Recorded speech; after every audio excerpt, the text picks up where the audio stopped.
separei. Então, o que eu queria mostrar para vocês dentro do manual do GSAS é essa parte aqui, que fala das bases matemáticas do método, tá? Então, se acaso você tenha dúvidas daquilo que você está fazendo, executando esse processo, você pode consultar o manual nessa parte. Como vocês vão ver, fazer o método em si, fazer o trabalho de fazer um refinamento não é complicado. Se você fizer umas 2, 3 vezes, você já vai ter uma certa prática e você vai fazer isso sem nenhum problema. Mas em algum momento você pode ter dúvidas sobre o que você de fato está fazendo, né? Você consulta nessa parte aqui, tá? Só alguns esclarecimentos.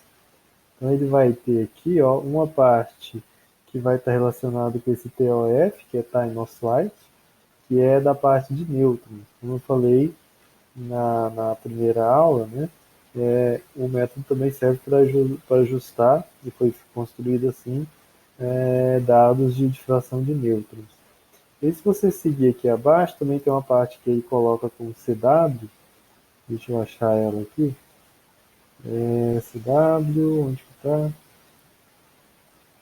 Que é a parte de difração de raio-x mesmo, que é essa daqui, ó. CW é Constant Wavelength, comprimento de onda constante, né?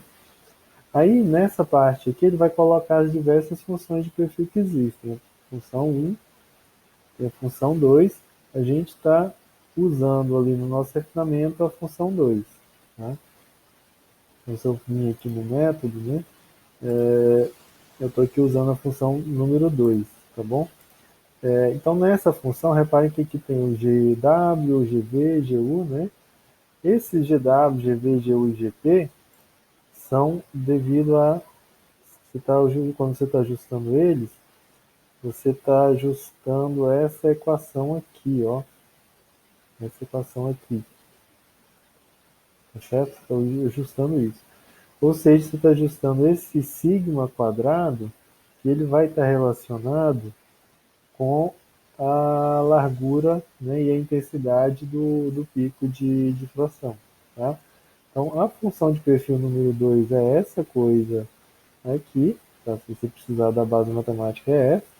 É um somatório de I até N passos. E a função em si é uma combinação de lorentziano, que é esse L, com gaussianas, que é esse G. Tá? Por isso que ela tem aquele formato meio de sino. Tá? Então, e aí uma coisa está dentro da outra aqui, tá bom? Então os L's e os G's são gaussianos e lorentzianos. Isso está aqui dentro dessa parte, tá? Tá bem aqui, né? E se a gente descer um pouco mais, vai ter esse gama aqui que está relacionado com a largura lorentziana, que é uma coisa bem feia, bem horrenda, né? E, enfim, tá? E aqui, essa parte aqui é da largura lorentziana, que é essa equação aqui abaixo que tem essa tangente, né? Se vocês observarem, tem esse x, que aparece aqui, e esse xe. Esse x, lá na função de perfil, é esse Lx. O L é porque é da parte lorentziana, o G é porque é da parte gaussiana, tá? E esse xe que aparece aqui do lado é uma correção, que é esse parâmetro aqui, ó. Esse, se eu não me engano, é esse ptec, tá? O que acontece? Esses parâmetros aqui eu não vou mexer com eles, porque eles são parâmetros para quando você está refinando um tipo de amostra que ela não é aproximadamente esférica. Ela tem uma das dimensões muito maior do que a outra, que é um formato de bastão, por exemplo. Então, como a gente observa aqui, e essa parte aqui da equação, ela tem esse x dividido por cosseno. Se a gente lembrar da equação de Scherrer, ela também é dividida por cosseno.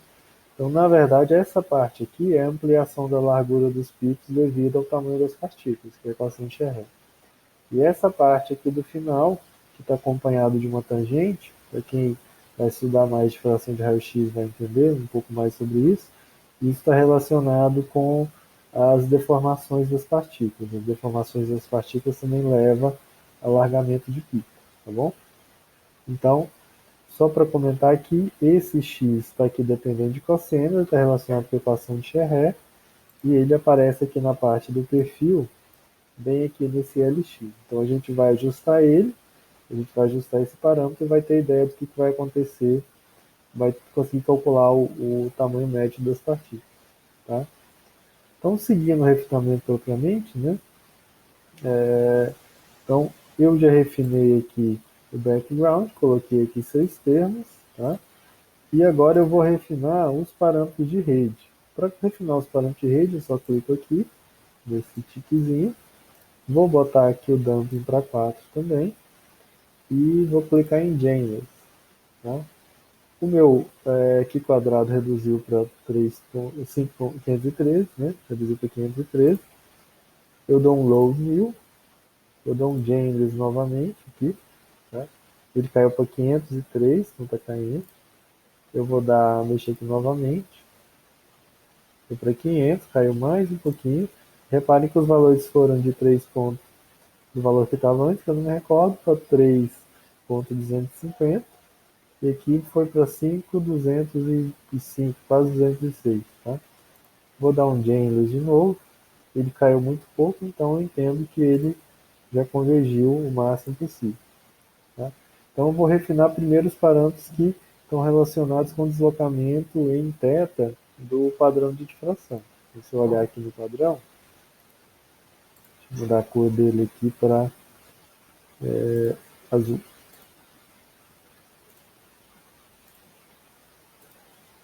Então, se eu olhar aqui no padrão de difração, eu preciso ajustar a posição horizontal dessa linha vermelha, que é o meu ajuste, né? A minha curva calculada que eu quero corrigir e fazer o ajuste desses dados experimentais.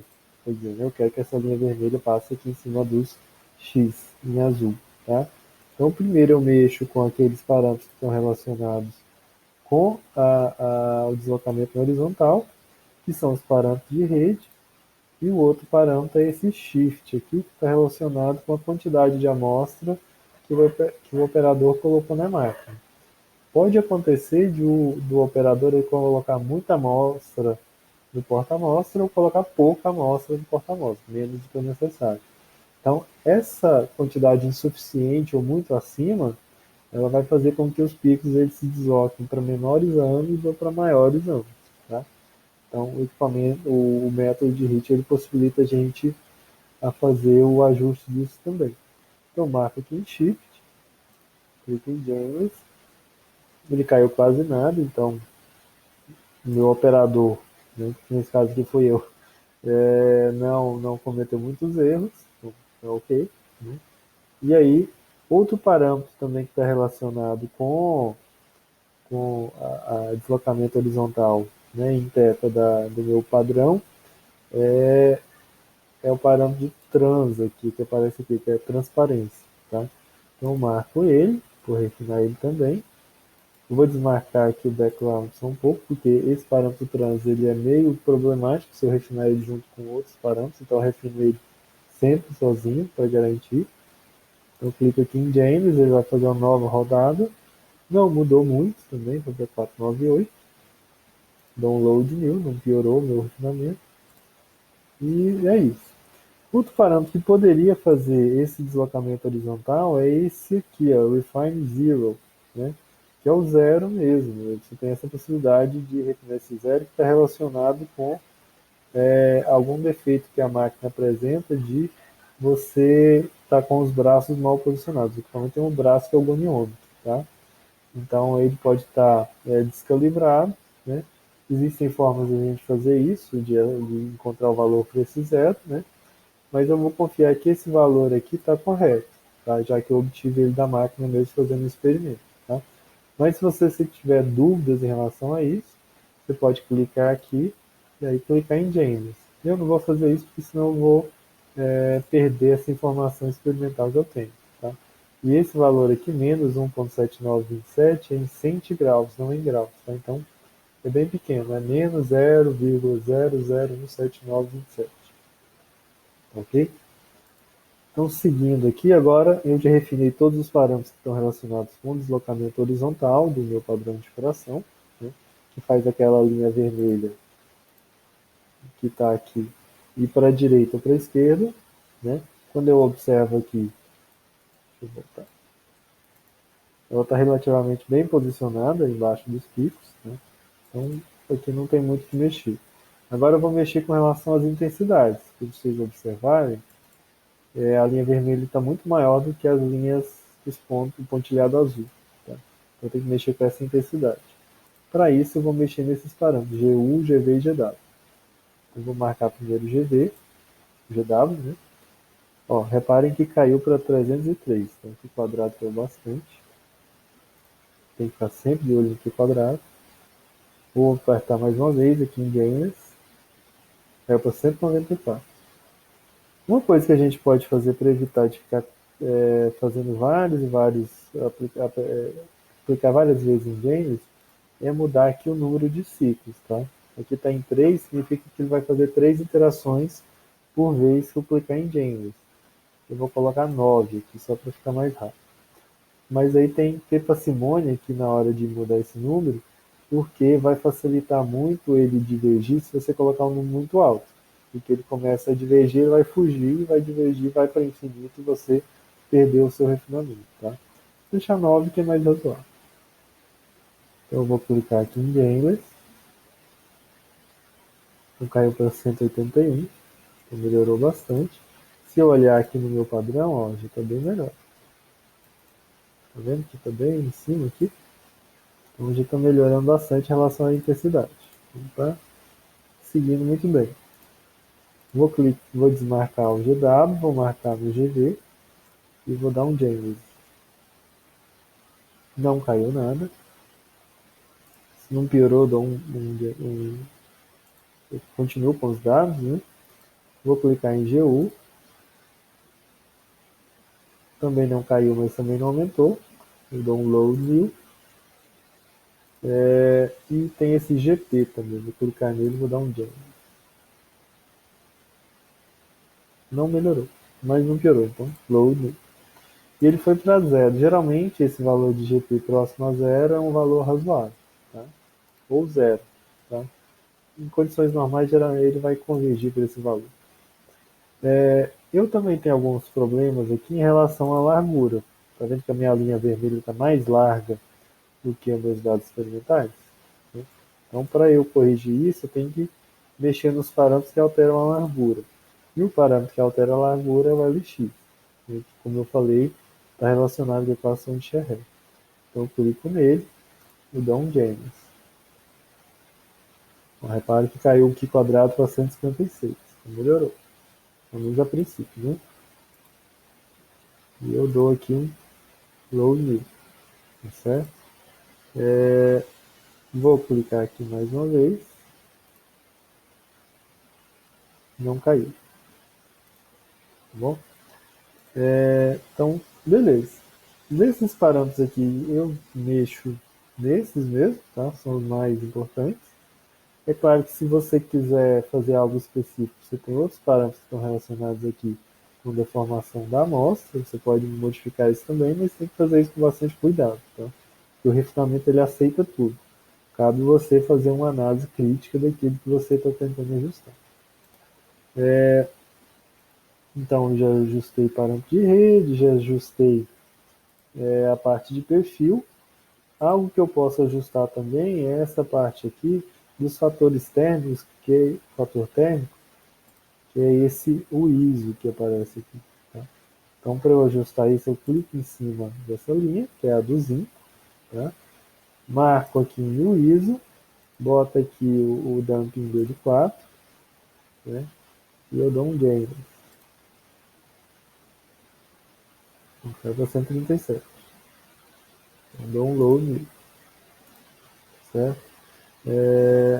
Aí eu desmarco e vou marcar agora o mesmo fator, mas do oxigênio. Então, dou um James, caiu para 133. Né? Então, ele parece que desapareceu, mas se eu clicar aqui ele volta. Certo? Então vamos dar uma olhada lá no gráfico. Né? Então agora eu tenho, na verdade, uma intensidade que está menor do que eu gostaria. Então isso não está tão bom assim. Né? E eu fiz a minha primeira rodada aqui de de medida. De medida não, do ajuste, né? Então, o que eu posso fazer também aqui é alterar para o oxigênio, isso não vale para todos os elementos, a posição dele na rede cristalina. Isso é dado por esse X aqui. Então, eu clico no oxigênio, marco no X, aí eu boto um damping 4 aqui para ele também, e dou um Janeless, ó. Tá? Então caiu para 133. Então está caindo ainda. Mas bem pouco, né? Então, beleza. Uma coisa que a gente tem que observar também em relação ao ISO, que é o fator térmico, né? Às vezes ele vai convergir para um valor negativo que não tem significado físico, tá? Então você tem que tomar esse cuidado. Se ele for para um valor negativo, você pode corrigir ele manualmente aqui, ó. Você coloca ele, se ele aparecer um menos, você apaga o menos que aparece e manda seguir o refinamento, tá? Então, o que eu consigo